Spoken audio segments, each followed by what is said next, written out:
Hey there, Wendy Freeman from Double Page Spread. This past week I was at a wrestling show, and there happened to be a wrestler there named Effie. And he has a fragrance from Black Phoenix Alchemy Lab. And you guys hear me talk about Black Phoenix Alchemy Lab all the time, and how wonderful their scents are for both men and women. And this scent in particular is called Daddy. And daddy is not defined by gender, it is a gender, and it's anyone's to try on. So the description reads, a roll in the hay with a sexy demon daddy, a diabolical incense with a splash of bay rum and a hiss of infernal fougere. Congrats, you're a daddy now too. And when you order daddy, you may get a bottle that has the ass or the crotch on it. So who knows? Who knows what you're going to get when you get a bottle of daddy from Black Phoenix Alchemy Lab? But I'll tell you, you could get it at blackphoenixalchemylab.com. As well as pick up some amazing comics from DCBS, the discount comic book service, as well as their sister site, In Stock Trades. Go check them out. You can order your monthly books. You can get a pull list. You can get all these exclusive variant covers that you're into. You can get half off the House of X and the Power 10 books if you like. Anything you want, they have it at dcbservice.com. And if you want a t-shirt, or you want a shower curtain, or you want a skateboard deck or a duvet cover with the Double Page Spread logo, and who doesn't? Please check out the Threadless link. It's in the bio. It's in the show notes. It's right there. You can just click on it. You can get any size, any t-shirt. It's awesome. So thank you so much for listening, and have a wonderful day.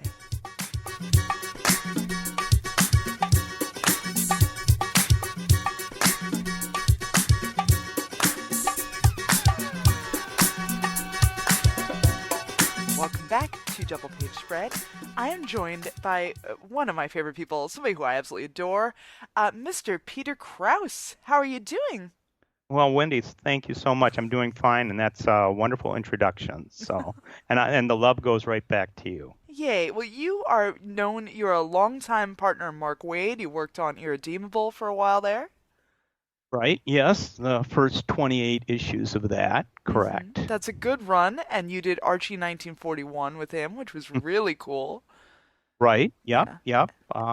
And we did Insufferable together. But that was for the Thrillbent digital comics imprint, and then we also did a Marvel project, Daredevil Road Warrior, together. So yeah, I've worked with Mark a few times. The Archie 1941 was with Brian Augustin too, so that was nice. I've known Brian for many years. Yeah, and what was that other thing I read? You did that magician book. Oh yes, The Millionaire's Magician. Yeah.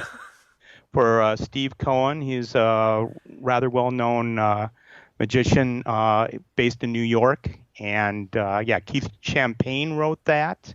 Jordi Belair did the colors, so it's gorgeous. But yeah, Steve is a big comic book fan, and he had an idea for taking the character that he basically plays in his performances and making a graphic novel out of that. And Keith Champagne had already written the script, and they were looking for an artist. And supposedly the story goes that he saw the art for Daredevil Road Warrior, and he said, "This is the guy that I want to draw the book." So there you go. One job kind of leads to another. Well, I hope you get to go to the Magic Castle for doing that. Well, I don't know. That would be great. You should be allowed to show up at the Magic Castle and say, like, "Hey, I drew this book," and they should totally let you in. Okay. Well, that's good. I'll remember that if I ever get there. So let's talk about Ahoy Comics, which Yeah, is Ahoy. Ahoy is so great, and I've had people on. I've had Stuart Moore on talking about Captain Ginger, and Bronze Age Boogie is very good. Like the stuff they're putting out seems to be consistently interesting work. Right. I totally agree with that. And Tom Peyer, who created the book that co-created the book with Jamal Igle, The Wrong Earth, and this is a mini-series that takes those characters and further develops them. Tom and I known each other from when we both worked at DC comics back in the early 90s. So, When you yeah, were doing Power of Shazam? I was doing Well, initially I was doing, Star Trek: The Next Generation. I did that for 3 years at DC. That was my first regular gig there, and then I went on to do Power of Shazam. But Tom had contacted me, and he's a good friend of Mark Waid's, and approached me with the idea of doing this sequel, which is really a prequel to The Wrong Earth, Dragonfly Man. And for the people that don't know, the whole conceit there is that there's these two different Earths, Earth Alpha and Earth Omega, I believe. And one of them and the character is maybe kind of a Batman archetype. One Earth, it's much more of a Adam West type of hero. On the other Earth, it's much more of a Frank Miller type. But they both share the same identity, but on different Earths. So, very interesting to draw that. It's basically like drawing two different comics. I'm on the second issue right now, and it really seems to work best if I draw one whole sequence and then on one Earth, and then draw the whole other sequence, even though the story pages are interspersed. Mm-hmm. Yeah, I was wondering if you had to do some sort of method acting to get into drawing each separate style. Like if you have to complete all the Dragonfly Man, Earth Alpha stuff first, and then work on that Earth Omega stuff. Yes, and you've seen the artwork for the first issue, and it's like it. I think it, shows in the artwork is that the lighter stuff is a much more open style. I mean, it just kind of naturally happens when you do this stuff. Is a much more open style. It's much more comedic. It's very fun to do that because you can draw a hero with maybe a slight paunch, and you can use goofy poses that you wouldn't normally use if you were drawing a straight, serious superhero book. And then on the more serious side of things, on the Dragonfly Man, the Dragonfly part of the story, it's a lot more blacks, a lot more shadows. The story is obviously a lot more somber and serious as well. And it integrates it. It influences you as an artist to do that. So it's a very challenging assignment, but a lot of fun. Right, because I feel like it's very, very much sort of your drawing sort of that Batman 66 style versus drawing that Dark Knight style. And even in the script, Tom references like, well, this should look more like a Frank Miller type blah, blah, blah, his descriptions. Yeah. Also, absolutely. No, go. You go. You go. No. So let's talk about his sidekick with Stinger. Oh yeah, Stinger. Stinger is interesting. He's on the goofy side of the story. He's a lot of fun to draw, and again, they share supposedly the same identity, but the whole body language, even to some extent, the way I draw the character, the face is a little rounder in Dragonfly Man land, and on the Dragonfly side of things, and I'm going to keep referring it to that because I always screw up the Earth Alpha, Earth Omega thing. Right. He is a little more angular. He's a little more wound tight. So yes, again, there's they have the same name, supposedly kind of the same characters, but they're on different Earths under different circumstances, slightly different costumes too. That's a whole another challenge. So that's going to come out in the artwork to a certain extent, and I think that's true to the story. I feel like the darker Earth, the Earth Omega, there's sort of that play on him slapping him, sort of like that play on that classic sort of Batman meme of him Oh slapping Rob, yes.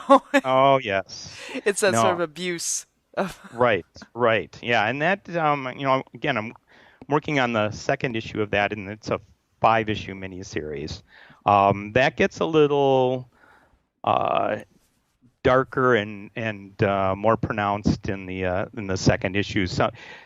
Some of the ramifications of all that, to Tom's credit, it's not just a one-off there. There's definitely uh, and things that happen in the relationship because of that violence. So it becomes a kind of a traumatic thing for Stinger.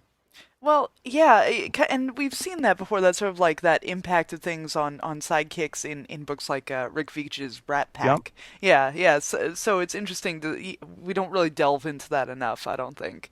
Right. Well, going back to when Mark Waid and I did Insufferable, and when we did Irredeemable for Boom, um, that was again we're playing with archetypes, somewhat subverting the whole Superman legend. Insufferable was the darker character with his sidekick, and that was they didn't get along either, and they were father and son. So that's um, I remember quite a few years back, some editors said that, and again, this is when the comics business was a lot more male dominated, that so many comic creators had issues with their fathers, and that came out in the stories. I don't know if that's true or not, but here we are. We're dealing with these things on the in the comic book page now. Well, I mean, it is a good question. So, like, what are the expectations of what a superhero wants from a sidekick? Sure. It's like, well, what happens when they age out? Yep. That's sort of mentoring, and what do you really expect from them? Because so many times, like different Robins or whatever, sort of aged out and become their own thing, and Right. Batman might not be happy about it. It seems like that's a topic that other books don't really address so much. Right. Um, on the other hand, it is fun to do uh, the Dragonfly man part of things where they're obviously best buddies, and that on the good Earth or whatever you want to call it, the good place. Um, they really do admire and love each other. So I like the fact that maybe to a certain extent we're kind of coming a little full circle where it can be, yeah, okay, well, this is comic books. We can have a healthy relationship between the two characters. It doesn't always have to be that traumatic. The contrast in the book that we're doing makes it really fun. It makes a good balance when you're creating this for 5 issues, working on it for half a year to play with both sides. This is a prequel to The Wrong Earth. Correct. So tell me about how far before is this really? That's a good question. I don't think that Tom, and I'd have to look through the scripts to absolutely be sure um, that that's specifically stated, and I think that's a good thing. It allows a little bit of freedom about, I mean, if this has some legs, you could do a number of stories before the Wrong Earth. In a lot of ways, the Wrong Earth is almost like an end story. You have a lot of possible history you can play with the time before the Wrong Earth takes place. And again, for the people who haven't read that miniseries, that's where the two universes kind of collide and cross over each other, and there's some ramifications there that we don't have to worry about in the prequel. And so, yeah, I don't think that there's any specifically stated, and Tom might correct me about this, but about exactly how far in advance this is from before the Wrong Earth takes place. The artist on The Wrong Earth was Jamal Igle, who Yes. I think he's great. I really admire Jamal Jamal's is one style. of the nicest guys in comics. I Hmm. love him. He's always been very, very supportive of me, and our paths have crossed a few times at conventions. So, I'm really, really happy to be able to kind of do this with the characters he's created. Yeah, yes, I wanted to know sort of how consistent are you with Jamal's style? Like, what did you have in mind when you were working on these characters? Or did you feel like since you're doing it before, that you could be much more stark in your depictions? Well, I think the thing to just, pick up on is what Jamal did with, he similarly, I think, and he can certainly, state for himself about this stuff, but it certainly looks to me like he was doing the same thing. Is like, okay, the darker side of things, that Earth is going to require a little more shadows, a little more darkness, a little more, let's say, uh, perhaps real world ramifications of things that would happen, while the uh, lighter side of things with Dragonfly Man and his stinger. I mean, the poses are goofier. So yeah, I think it's not trying to ape his style, but trying to ape that attitude that he brought to it. I think when you draw something, you've got to draw it the way you draw it. But there's nothing wrong with picking up on the approach and the attitude that Jamal did with the original Wrong Earth series, and I think that's the right way to go. It's also interesting, another Ahoy book on Second Coming. Like they have two different artists sort of like doing like the difference of the stories in heaven and the stories of Jesus on Yeah, earth and stuff, you know. So it's interesting Ahoy has these two very prominent books that have this dichotomy to them. right, Yeah. right, but those things work. Hmm. I think that's a fair approach. Also, I like that in the script, Tom really gives you he gives you a lot of reference and a lot of ideas because he has you Uh-huh. drawing things. He has you drawing sex toys. He has you drawing Australian pastries. He has you drawing judo holds. You know. Yes, all things that I'm not familiar with. So I don't even want people to look at my browser history right now. I mean, I don't know what fairy bread looks like. Yeah, yeah. No, no, neither do I, but I found out. So I know a lamington like involves raspberry jam somehow. I don't know. okay, yeah. You're Maybe not we even need. you're not even touching the sex toy thing, are you? Oh, I've touched plenty of sex toys. Okay, well, But say no more. right, because I love the fact that like yeah, there's just like old harnesses, old BDSM stuff that comes into play in this comic, you know. Yep, yep, yep. So yeah, I let my writers just drag me down into this dark side of things that I have known nothing about. I'm such an innocent guy, so Never even thought about it.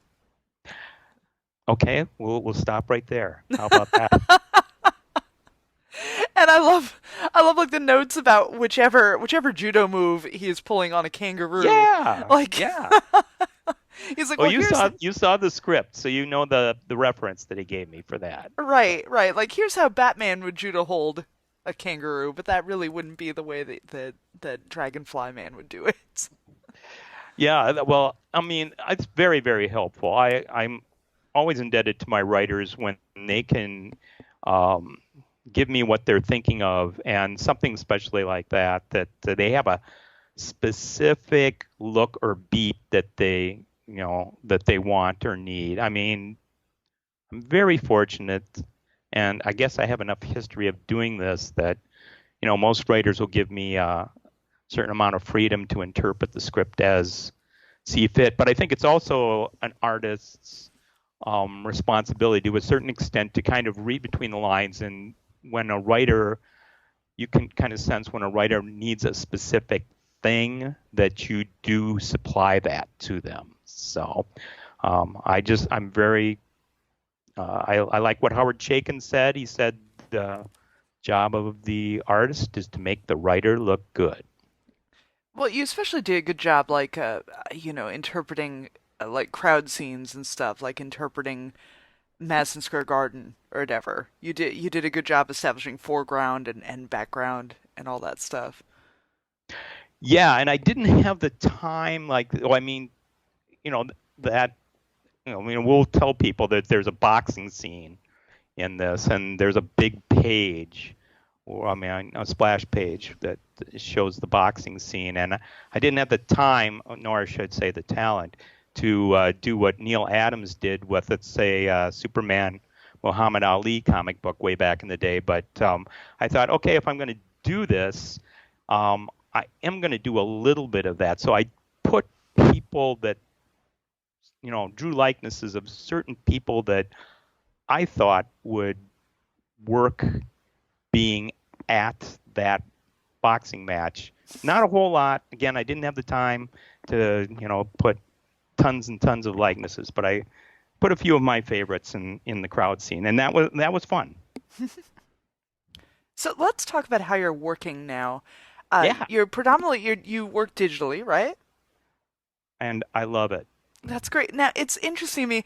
You do such a vintage style, like you do such this great sort of, homage to these gold, silver age books and stuff. But Yeah, you're doing it in using a new medium.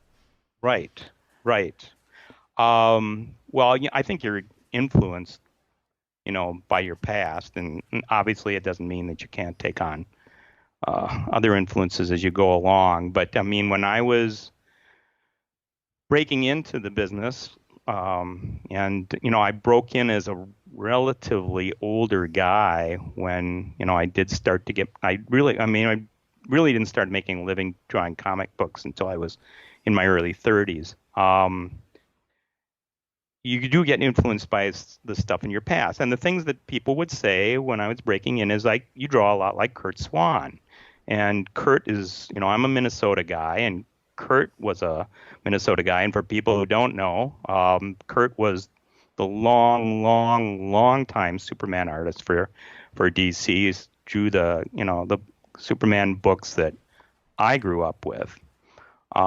So that's a part of me. That's part of my artist DNA. It doesn't mean I can't do other things, but Kurt was the first guy that I remember looking at a comic book, even when I didn't know his name, just saying, "Wow, this is drawn in a particular style that I really like." And so those things carry over. But as far as working digitally, go, Wendi, I love it so much. It saves so much time, and it frees you up to not be intimidated by the page or a blank panel, because you know that it's just an undo button away if need be. So yeah, so I do use Clip Studio Paint, which was formerly called Manga Studio, and I work on a Wacom Cintiq, and it's just wonderful. The time saved, time is our most valuable resource, and the time saved is incredible. Obviously now artists have to do more and more of, if you work traditionally, you have to scan and resize and send it. Obviously, if you're working digitally, you don't have to do any of the scanning, and it just saves a lot of time. I really enjoy it. Yeah, yeah. I think once you get used to something like that, it's hard to imagine how you ever lived before it. Mm-hmm. Did you Absolutely. did you feel there was any sort of backlash in the 90s towards guys like you were trying to work more classically? Yeah, I think that's a fair question. I think, you know, I love Kurt, but by that time, I mean, I think that kind of an approach was seen as, old-fashioned. Um, I think most comic book artists probably go through a time where, you know, their career cools, and I don't care how hot you are. Um, there's the sense that maybe the viewers have seen all your tricks. Obviously we have things that we approach in a certain style. I think if you can fight through that, though, and there was a number of years there, about a half a dozen years, where I wasn't doing any comics. I was doing mostly advertising work, and I still do some of that. If you can fight through that, it kind of comes back around a little bit, where people have a fondness, perhaps, for something that you've done in the past. I didn't realize how many people really loved Power of Shazam until really the last half a dozen or so years, and I get comments on my Twitter feed quite frequently about that series and how much they loved it and that take on the character. So that makes you feel good. And then there's maybe a fondness, and people are willing to look at your career with the idea that it's probably more in the past than it is in the future, and that they appreciate you while you're still around. Never been a superstar artist, but I've been very happy to have had a long career doing something I really love to do.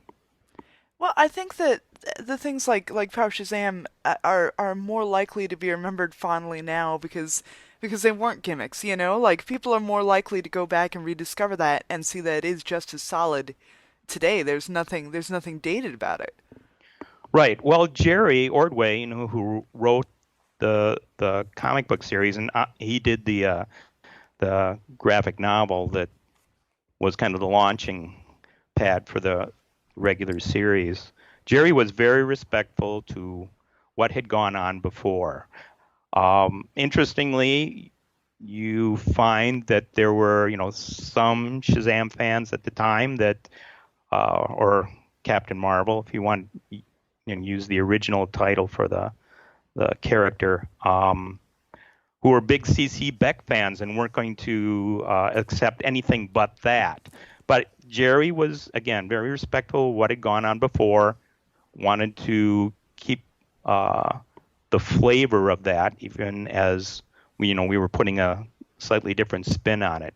It was a joy to work on, and it was really a highlight. And you could very, very easily say that, at least personally, everything kind of flowed from there, as far as getting other assignments and working on other books. It was a lot of fun. So you took your hiatus after that, and you worked in advertising, you worked in storyboarding, like you were certainly just as busy as ever. But what sort of brought you back? Was it the idea of, was it certain collaborators, or was it you felt like there was a shift in comics, or? Well, I drew a small story for one of the Pop Gun anthologies, and this was, we do this because we love it. It can be an obsession. And I never really thought that I had, drawn my last comic book story. But I did a short story for the Image Pop Gun anthology, and I actually submitted that online to Boom. And this was before Irredeemable launched, naturally, and apparently they were looking for an artist. And I got contacted by Matt Gagnon, who's the editor at Boom, right away about if they had this series and if I'd be interested. And at first I turned him down, but this was right around 2008. And if people remember, 2008 was when the recession hit. Mm-hmm. And I was talking to one of my ad clients, and they said, "Oh my gosh, things are like in free fall here, and we've lost this client and that client, and stuff has really slowed down." And I go, "Whoa, wait a minute!" I said, "Maybe this is a sign. I think I need to, check this out, and maybe this can be my next step in the career. So I did get back to Matt and tell him that, I would be willing to do the book.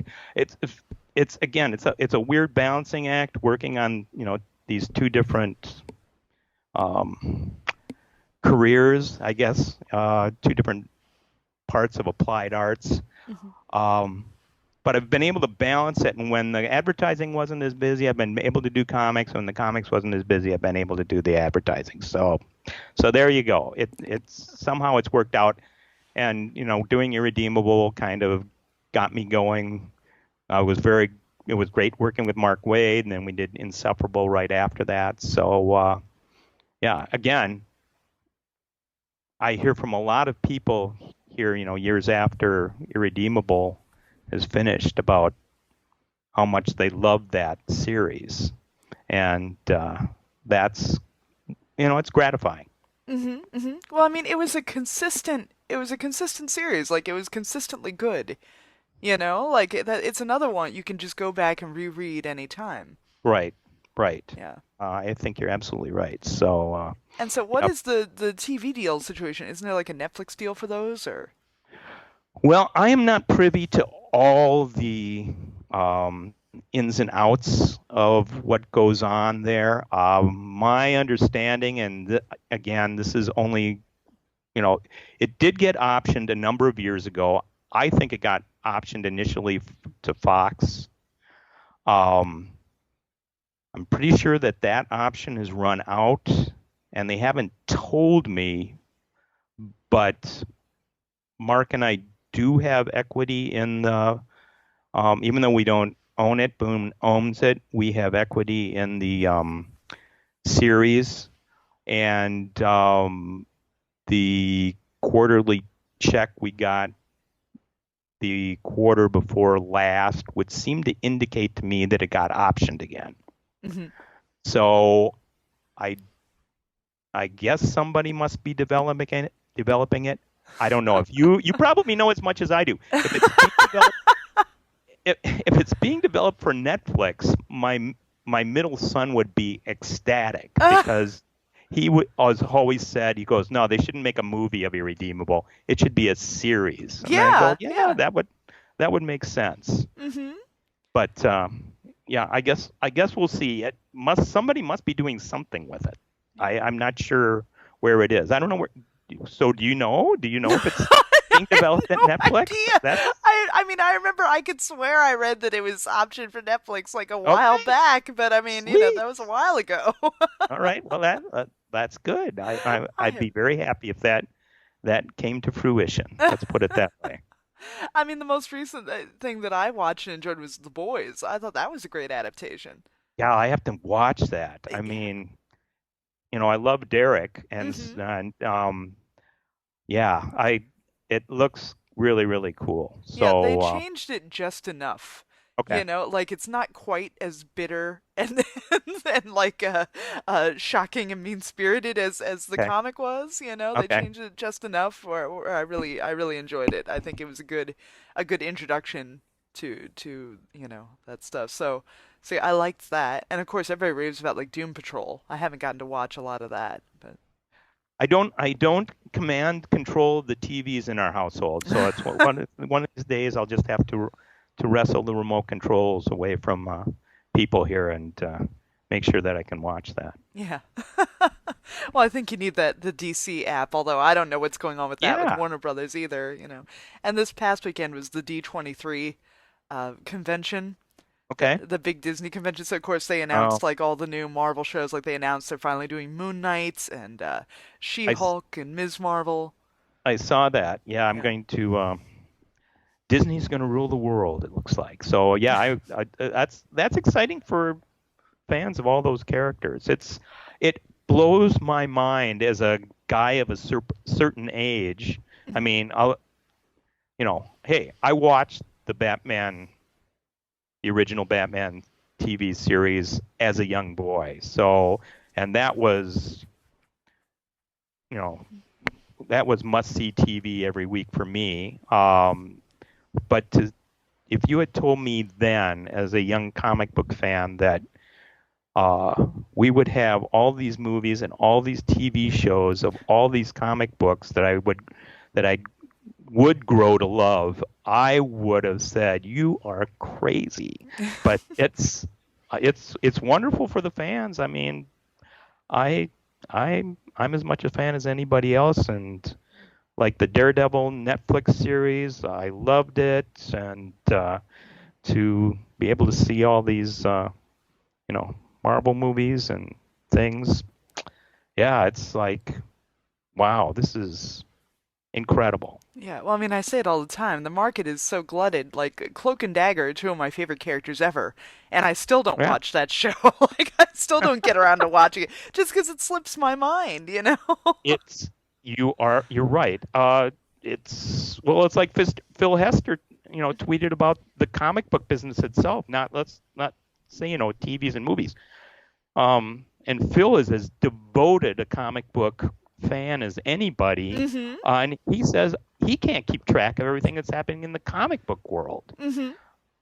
So the way I've described it in the past, because there are some that bemoan the fact that comics don't sell in the millions like they did at one time during the 1940s, and I say that at the time the comics was a small but very deep lake, and now we have a tremendously large lake that's relatively shallow, but there's something for everybody out there. Mm-hmm. Absolutely. Absolutely. I mean, considering the hottest thing in comics right now is House of X Hmm. and Power of 10, like, I mean, who knew that like the X-Men would be would have like a great comic again, much less this engaging complex story.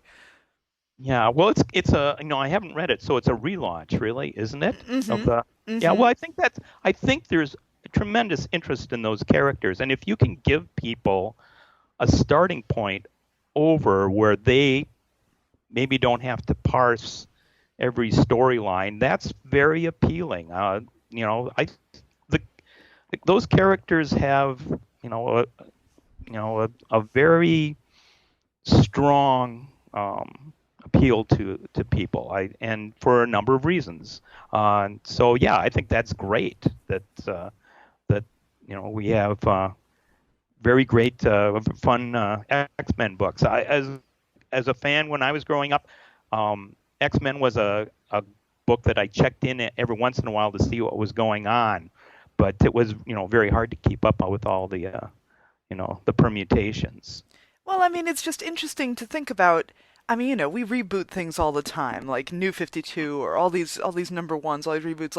Like what is it that Hickman is really doing that's managed to garner such attention for X-Men versus all these other things? And I mean, Yeah. like I'm a huge, huge fan. Like I love to death Ed Piskor's X-Men Grand Design, which Hmm. just retold everything in chronological order. I know they're doing a Fantastic Four Grand Design too, and I think Oh, that's okay. yeah. I Cool. think Tom Scioli, I think, is doing it. One of those guys is Okay. doing, Okay. Yeah. and like I'm very excited for that. Like I love that idea. I feel like that's just as important as getting new readers in as rebooting things entirely. Because when you see this entire history in a very comprehensive, uh, easier to understand version, I think that's really cool. Yeah, I think it is too. I think those are wonderful things to do. So, but these are old worlds. Let's talk about the new worlds of over at Ahoy. So, do you want Yeah. to keep working on these brand new characters, or do you have any bucket list characters you've always wanted to do? Well, I've done my two bucket list characters. My two big ones. I mean, I got to draw Superman a few times. Did a mini series that had Superman as a supporting character when we did Metropolis Special Crimes Unit. So Superman is my DC fave, and Daredevil is my Marvel fave.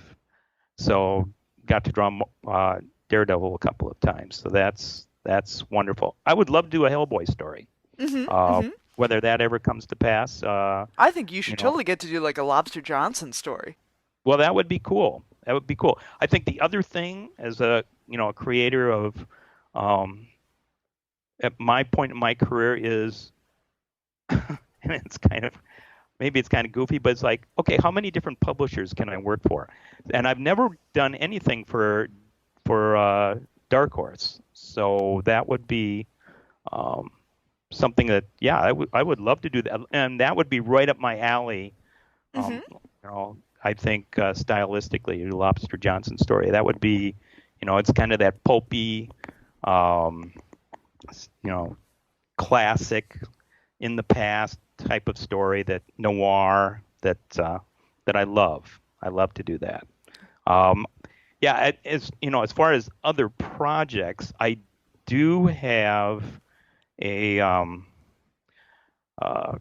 a graphic novel that I've drawn half of it for Ron Mars, which is kind of a Russian espionage story. Ooh. So we've got about, what do we have, 28 pages of that drawn, and I think it's going to be like a 54 or 56 page. That would probably be for Ominous. And then I have something, it's kind of one of my mystery, if you follow me on Twitter, every once in a while I talk about a mystery project. One of them was the Millionaire's Magician graphic novel that people can buy if they go to, I believe it's millionairesmagician.com. That's a 100-page graphic novel. That was a lot of fun to do. Again, Keith Champagne wrote, Jordi Belair colored. But I have a graphic novel that's completely finished that was written by someone in the industry. I'm not going to name who the writer is, but Tom Muller's doing has done the design work for it, and at Dukeshire did the letters, and let me pull up. Yeah, and it looks really nice, and that will probably hopefully be kickstarted in the next year or so. But I'm not going to say who the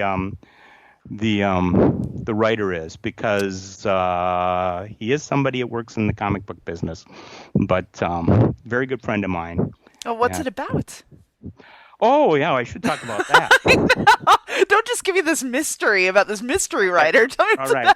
It's a very dark murder mystery that takes place in Southern California, somewhere in the era from 1972 to 1983. We don't specifically state what year it is, but it's of that era. You have Gran Torinos and bell-bottom pants and long hair, and that Southern California landscape in kind of the less developed part of it. At that time, it was a ton of fun to draw, and I personally think it's the best thing I've drawn. So yeah, that's so I can give you the title. The title of it's called Blacking Out. Oh. So look for that sometime in the future. And yeah, it was a lot of fun to draw. All right, well, so yeah, as great. far as continuing working for the Ahoy, I guess that's up in the air after I get done with this miniseries. I do have an idea that I want to pitch to Tom Peyer about something that would use some of his existing characters, but introduce some new ones as well. Cool. Well, that's awesome. I hope they keep using you. We'll see what happens. Well, everybody should get on this and buy Dragonfly and Dragonflyman so that we can keep seeing more of these characters and seeing more of you. Well, that'll come out. The first issue comes out in November. So people can pre-order now? I believe they can. I would check with your local comic book shop. You could also look at the Ahoy website and get more information about it. But my understanding is that the first issue will be out in November. All right, nice. Well, thank you so much for talking to me today. Wendi, it's been a pleasure. Any other time, I kind of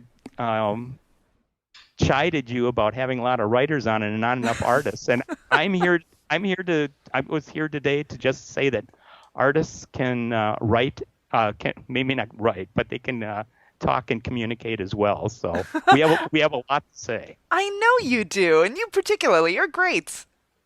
Thank you, Wendy. I loved it. All right, take it easy. All right, you too. Bye bye.